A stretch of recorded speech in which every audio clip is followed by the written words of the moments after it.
Welcome back. Every week we go deeper into the stories of the Bible, and this week we are asking why God commanded a father to kill his own son. Because this is one of the most disturbing commands in all of Scripture. And the reason behind it changes everything you thought you understood about faith, sacrifice, and what God was actually doing on that mountain. To understand what happened on Mount Moriah, you have to understand who Abraham was before it happened. He was not always a man of faith.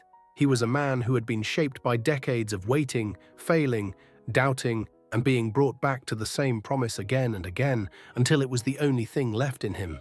His story begins in a city called Ur of the Chaldeans, a prosperous, sophisticated city in ancient Mesopotamia. Abraham was already 75 years old when God first spoke to him. He had a wife, servants, flocks, and wealth. He had everything except the one thing he wanted most. He had no children. The command God gave him was simple and terrifying. Leave your country, your people, and your father's household, and go to the land I will show you. No map, no destination, just a direction and a voice he had never heard before. And Abraham went. God made him a promise on that first day. He would make Abraham into a great nation. His descendants would be as numerous as the stars in the sky and the sand on the seashore. Every nation on earth would be blessed through him. It was an extraordinary promise. There was only one problem. Abraham had no son. Years passed, then more years. Abraham and his wife Sarah moved from Canaan to Egypt and back again. They accumulated more wealth, more servants, more land. And still no son. Sarah was barren. She had always been barren. The promise seemed to be pointing at something that could never happen. At one point, Abraham tried to solve the problem himself. His wife suggested he take her servant Hagar as a second wife and have a son through her. Abraham agreed. Hagar bore him a son named Ishmael. Abraham was 86 years old. He believed this was how the promise would be fulfilled. He was wrong. When Abraham was 99 years old, God appeared to him again. He said the same thing he had always said. You will have a son through Sarah. Sarah herself overheard this and laughed, not with joy, with disbelief. She was 90 years old. The possibility had long since closed for her, but God said, "Is anything too hard for me?" 1 year later, Sarah gave birth to a son. They named him Isaac, which means laughter, because that is what Sarah said when he finally arrived. She said, "God has made me laugh, and everyone who hears about this will laugh with me." The impossible had happened. The promise was not a metaphor, it was a child breathing and crying in her arms. Abraham loved Isaac with everything he had. Every year of waiting had compounded into this boy. Every doubt, every long night, every moment of wondering if God had forgotten, all of it resolved into one small person who carried the entire weight of the promise. Isaac was not just a son. He was the proof that God keeps his word. So when God spoke again, some years later, Abraham knew the voice immediately. He had spent decades learning to recognize it. And what God said stopped everything. Take your son, your only son, whom you love, Isaac. Go to the region of Moriah. Sacrifice him there as a burnt offering on a mountain I will show you. Every word of that sentence was designed to be felt. Your son, your only son, whom you love, Isaac. God was not pretending he did not know what he was asking. There is no record of Abraham arguing. There is no account of him falling to the ground in anguish, though surely he must have. There is no negotiation, no plea for a different arrangement. The next verse simply says, "Early the next morning, Abraham got up and loaded his donkey. He saddled the donkey. He cut the wood for the burnt offering. He took 2 of his servants and his son Isaac. And he set out for the place God had told him about. He did not wake Sarah. He said nothing to anyone. He simply rose before dawn and began moving toward the hardest thing he had ever been asked to do. The journey to Mount Moriah took 3 days. 3 days of walking through the wilderness with his son beside him, the wood loaded on the animal, the servants following behind. 3 days of seeing Isaac's face every morning. 3 days of carrying something that cannot be described and refusing to put it down. On the 3rd day, Abraham looked up and saw the mountain in the distance. He stopped and turned to his servants. He said, "Stay here with the donkey while I and the boy go over there. We will worship, and then we will come back to you." Not I will come back, we will come back. Abraham believed he was telling the truth. The writer of Hebrews, centuries later, would explain what was in Abraham's mind during those 3 days. He had reasoned that God could even raise the dead. He believed the promise so completely that God had said Isaac was the one through whom the lineage would continue, that he concluded if God was requiring Isaac's death, then God would raise him back up. He walked toward the mountain, carrying a resurrection he had not yet seen. Abraham took the wood and placed it on Isaac's back. He carried the fire and the knife himself, and the two of them walked up the mountain together. The servants stayed behind. There was no witness for what came next, except the mountain and whatever was watching from beyond it. As they walked, Isaac spoke. He said, "Father." Abraham answered, "Yes, my son." Isaac said, "The fire and the wood are here, but where is the lamb for the burnt offering?" It is the most innocent question in Scripture. A boy who trusted his father completely, who could not see the weight behind the silence that followed it. Abraham answered, "God himself will provide the lamb for the burnt offering, my son." And the two of them walked on together. This was not evasion. This was not a lie crafted to protect a child from the truth. Abraham said this because he believed it. He did not know how, but he had come this far on a voice he trusted, and he was not going to stop trusting it now. They reached the place God had told him about. Abraham built an altar there, arranging the stones with the hands of a man who had built altars to God many times before. He laid the wood on the altar in the careful way of someone who understood what he was doing. And then he bound his son Isaac and laid him on the altar on top of the wood. Consider what is happening in this moment.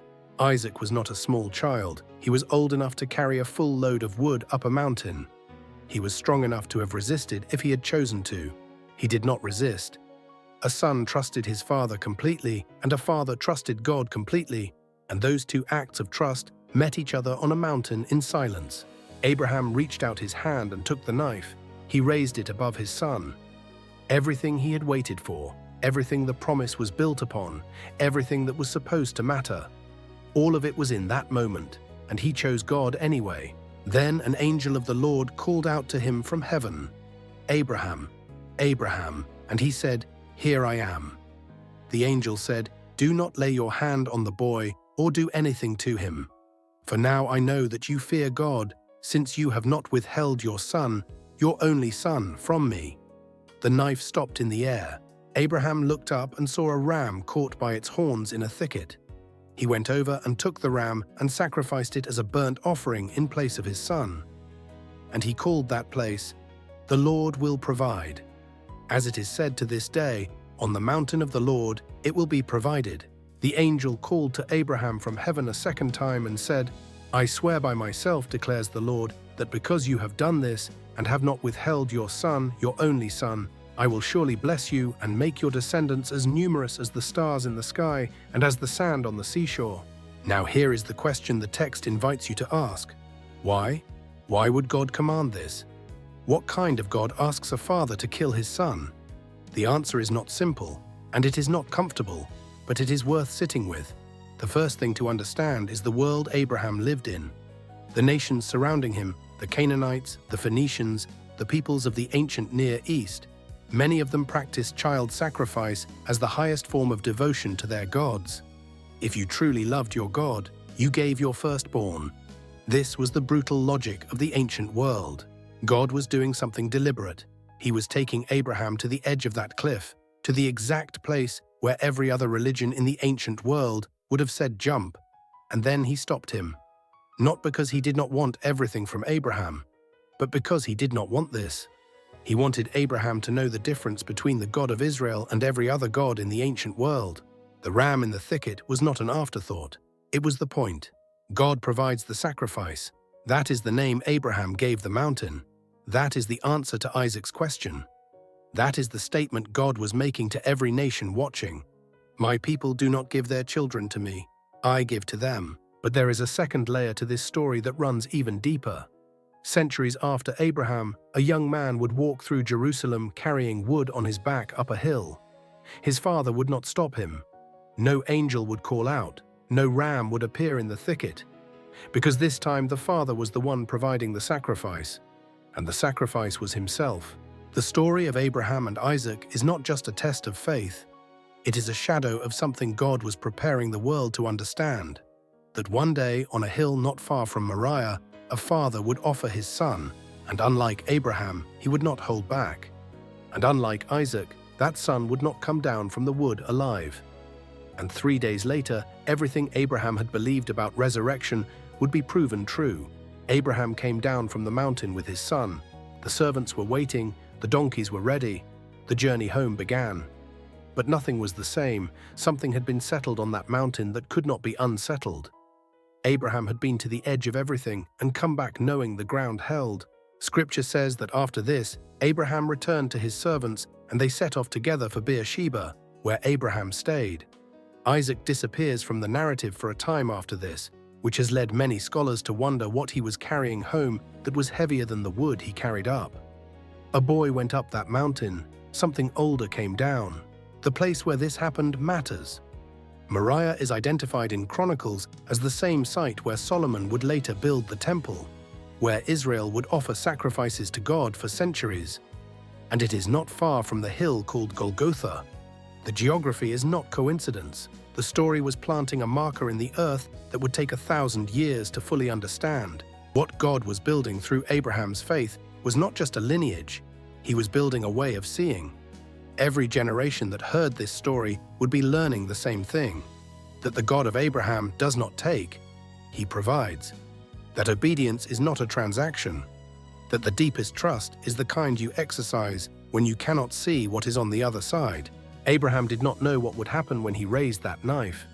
He had a theory, a theology built on decades of experience with a God who kept his word. But he did not have certainty. He had faith. And faith is not the absence of not knowing.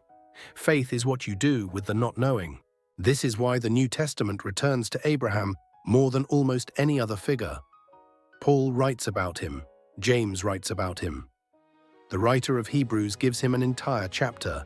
He is the template, the original model, of what it looks like to believe God when believing God costs you something real. James puts it plainly. He says, "Was not Abraham our father justified by works when he offered up his son Isaac on the altar?" You see that faith was active along with his works, and faith was completed by his works. It was not enough to believe. Abraham moved. He got up before dawn, he saddled the donkey, he cut the wood, he climbed the mountain. There is something in this story for every person who has ever been asked to give up something they were not willing to give up. Not because God needs the thing, but because God knows that the thing, whatever it is sitting between you and a freedom you have not yet experienced. The test is never really about what you are holding. It is about what is holding you. Abraham had waited 25 years for Isaac, and in those 25 years, without realizing it, the promise had become the son, and the son had become the promise, and somewhere along the way, he had stopped being able to tell the difference. God knew. The test was designed to separate them, not to take Isaac away, but to give Isaac back to Abraham as a gift rather than a grip. When Abraham came down from that mountain, Isaac was still his son. But Abraham was no longer owned by his love for Isaac. He loved him freely now. There is a kind of love that grasps and a kind of love that releases. The mountain transformed one into the other. It cost Abraham 3 days and a raised knife to get there, but he got there. The angel's words on that mountain have echoed through every generation since. "Because you have not withheld your son, your only son, I will bless you." The blessing was not a reward for completing a task. It was the natural result of a heart that had been fully opened. You cannot receive with a closed fist. Abraham had started his journey as a man who left his homeland on the word of a voice he barely knew. He ended it as a man who had proven, not to God, who already knew, but to himself and to every generation after him, that no gift God gives is too precious to be given back to God. The story does not end on the mountain. It continues through Isaac, and through Isaac's son Jacob, and through Jacob's 12 sons, and through 400 years of slavery in Egypt, and through a man named Moses who would stand before Pharaoh and say, "Let my people go." The obedience of one man on one mountain set in motion something that would take centuries to fully arrive. If this kind of story resonates with you, the hidden depths, the ancient tests, the moments where everything was at stake and someone chose faith anyway, subscribe. We are here every week, and there is always more to uncover. God called Abraham the friend of God. Not a servant, not a subject, a friend. This is the only person in the Old Testament given that title. And you do not get called the friend of God by following rules. You get called the friend of God by trusting him in the dark, on a mountain, with your son's life in your hands and his voice the only thing you have to hold on to. The ram in the thicket was there before Abraham arrived. It was already caught in the thorns, already waiting. The provision was in place before Abraham could see it. This is the thing the mountain teaches. What God provides, he provides in advance. We arrive at the moment of need and discover that what we needed was already there. We just could not see it from the bottom of the mountain. Isaac asked his father where the lamb was. His father said God will provide, and when it was over, they named the mountain after the answer. That name, the Lord will provide, became a saying that outlasted both of them. On the mountain of the Lord it will be provided.